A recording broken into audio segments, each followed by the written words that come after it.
দিতে পারি। আবার সেম টাইমে যখন হচ্ছিল না তখন ব্যাটসম্যানের সাথেও কথা হচ্ছিল যে টাইট লাইনে বল করলে হয়তো বা এটাও ডিফেন্ড করা সম্ভব। তো যাওয়ার সময় আসলে আমাদের মধ্যে এই কথাটাই হয়েছে যে যদি প্রুফ করার কিছু থাকে যে এই টিম নিয়ে, তাহলে আজকে একটা অপরচুনিটি যে আমাদেরকে প্রুফ করা যে না আমাদের এই টোটালে আমরা আটকাতে পারি। তো অবশ্যই থ্যাঙ্কস দিতে হয় অহিন, জিসান, ওরা তো অনেক ছোট বলতে গেলে, মাত্র সেকেন্ড বিপিএল খেলছে অহিন, জিসানও হয়তো 3-4 নম্বর ম্যাচ বিপিএলের ক্ষেত্রে সেইখানে এত আর্লি এত সুন্দর বল করছে, এটা আসলে আমি খুবই খুশি এবং সবাই খুব খুশি। অবশ্যই তাসকিন যারা যারা আছে তো ভালো বল করছেই, বাট ওদের বোলিংটা আসলে একটা বড় অ্যাডভান্টেজ ছিল।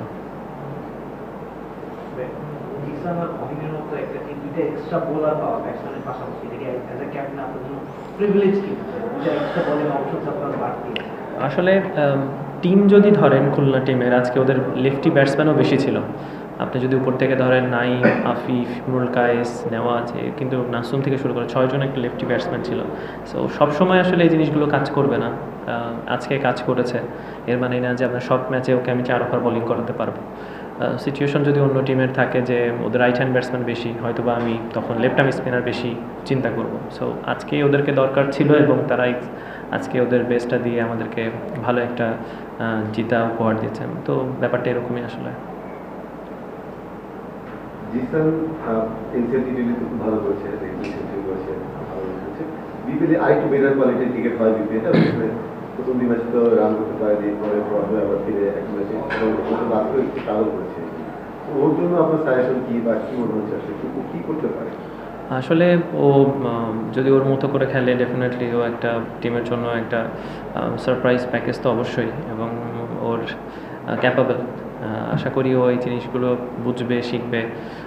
বিপিএলে তারও অনেক প্লেয়ার আছে যারা ভালো করছে, তাদের সাথে যদি ও কথা বলে এবং নিজের কোয়ালিটিটাও যদি ওইভাবে মেনটেন করে, তো আমার কাছে মনে হয় এক্সপিরিয়েন্সের সাথে সাথে ওর খেলায় উন্নতি হবে এবং ও আসলে প্রুভ করতে পারবে যে ও কতটুকু ক্যাপাবল। ডেফিনেটলি বিপিএল যেরকম মানের খেলা হয় সেখানে অবশ্যই একটা চ্যালেঞ্জ থাকে।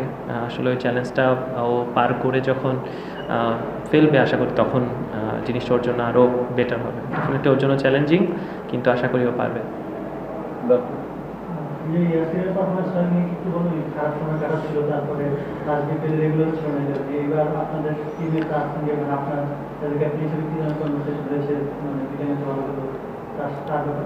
আসলে আমরা সত্যি যদি বলি তাহলে আমরা বিপিএলের শুরুতেই যখন আমরা কথোপকথন করছিলাম, যারা মোটামুটি আমরা জানি যে আমরা নিয়মিত ম্যাচ খেলবো, যে সেখানে একটা কনফিডেন্স বিল্ড করে। অনেক টিমে থাকে যে অনেক সময় সে জানে না যে ও খেলবে কি না প্রতিটা ম্যাচ, সে প্ল্যান করতে টাফ হয়ে যায়। তো ইয়াসির জানে, তাসকিন জানে, আমি জানি, বা জিসান বা যারা আসছে বা খেলছে নিয়মিত, তারা জানে যে তারা নিয়মিত খেলবে এবং অপরচুনিটি পাবে। তখন ওদের জন্য একটা প্ল্যান করা সহজ হয়ে যায়। তা আমি মনে করি যে ওদের সাথে যখন আমরা প্র্যাকটিসে কথা বলেছি তখনই আমাদের কী করণীয়, কী করতে হবে থ্রু অফ দ্য টুর্নামেন্টে, কতটুকু অপরচুনিটি আছে, কি প্ল্যানে আমরা নামবো, সেগুলো মোটামুটি আমরা একটা কথোপকথন হয়েছে। এবং ওইটার পরিপ্রেক্ষিতেও যখন পারফর্ম করছে, ওর সাথে কথা হচ্ছে, ওই প্ল্যানেই আছে। এবং আমার মনে হয় যে ওর বিপিএলের সবথেকে টপ টুর্নামেন্টের মধ্যে মানে এই বছরটা ওর যাচ্ছে। তা আমার মনে হয় যে ওইটা কন্টিনিউ করবে, ওর যে প্ল্যান আছে। আর আশা করি যে ওর কাছ থেকে আরও কিছু ইনিংস পাবো।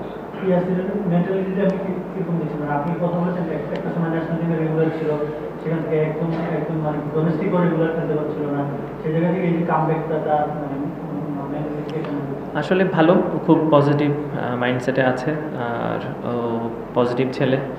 অবশ্যই আমাদের সাথে কথা হয়, একসাথে আমরা আসছি এবং কথা বলছি যে কিভাবে আরও উন্নতি করা যায়, টিমকে আসলে কিভাবে মোটিভ করা যায়। তো আমার উপরে ইয়াসিরের উপরে একটা রেসপন্সিবিলিটি আছে, যেটা ও খুব ভালো মতো কাজে লাগাচ্ছে এবং আশা করি এটা কন্টিনিউ করবে। আর আসলে ও পারফর্ম করে, ও সবসময় ডোমেস্টিকে পারফর্ম করে, বাট বিপিএল একটা ডিফারেন্ট মঞ্চ যেখানে আসলে অনেক বেশি হাইলাইট হওয়ার সুযোগ থাকে। তো ওকে আশা করবে এরকম কন্টিনিউ করবে, আর ও মেন্টালি খুব ভালো অবস্থায় আছে।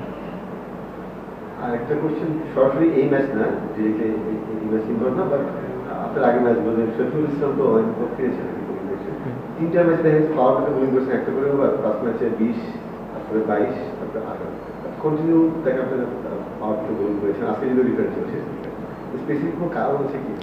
আসলে আপনি যদি দেখেন আমাদের কিন্তু বোলিং অপশন কম, মানে এটা তো আমাদেরকে রিয়েলিটিটা মানতে হবে। অ্যাজ এ ক্যাপ্টেন আমার কাছে এই অস্ত্রগুলোই আছে, যে অস্ত্র নিয়ে আমি মাঠে নামতে পারি। আসলে সিনিয়র প্লেয়ার আমরা অবশ্যই চাবো যে তার এক্সপিরিয়েন্সটা পাওয়ার প্লেতে কাজে লাগুক, কারণ জিসানের হাতে বল তুলে দিব নাকি অহিনের হাতে নাকি আমি শফিউলের হাতে, ডেফিনেটলি সে 10 বছর ধরে ন্যাশনাল টিমে খেলছে, তার হাতে বলটা দেওয়াটাই আমার জন্য সবথেকে বেস্ট অপশন হবে। এক্সপিরিয়েন্স এবং আপকামিং মানে সে ইমপ্রুভ করতে চাচ্ছে যে না আমি এখনও খেলতে চাই। সো সেই ক্ষেত্রে আসলে ক্যাপ্টেন হিসাবে আর অবশ্যই ডিসিশন আমি তাসকিনের কাছ থেকে নেই, অনেক সময় ইয়াসিরের কাছ থেকে নেই, আমাদের এত বড় একটা লেজেন্ডারি কোচ আছে এজাজ আহমেদ, তার কাছ থেকে নেওয়া হয়। তো আসলে সবার কাছ থেকে প্ল্যান করে আসলে বলটা একটা প্লেয়ারের হাতে তুলে দেওয়া হয়। তো যখন সে এক্সিকিউশন করতে পারে না তখনই আমরা আসলে প্ল্যানটা একটু চেঞ্জ করেছি যে আমরা আসলে কীভাবে যেতে পারি। সো আজকে ওদের লেফটি ব্যাটসম্যানও বেশি ছিল, নাহলে হয়তো আজকেও আনা লাগতে পারতো। সো আসলে আমার কাছে এটাই অপশন আছে, এবং সেই অপশন না আমি মনে করি সে এক্সপেরিয়েন্স, সে আসলে তার কাছ থেকে আমরা আশাবাদী সে আরও যদি সুযোগ পায় সে নিজেকে প্রুভ করবে যে না সে এখনও খেলার মতো, সে খেলে যাবে।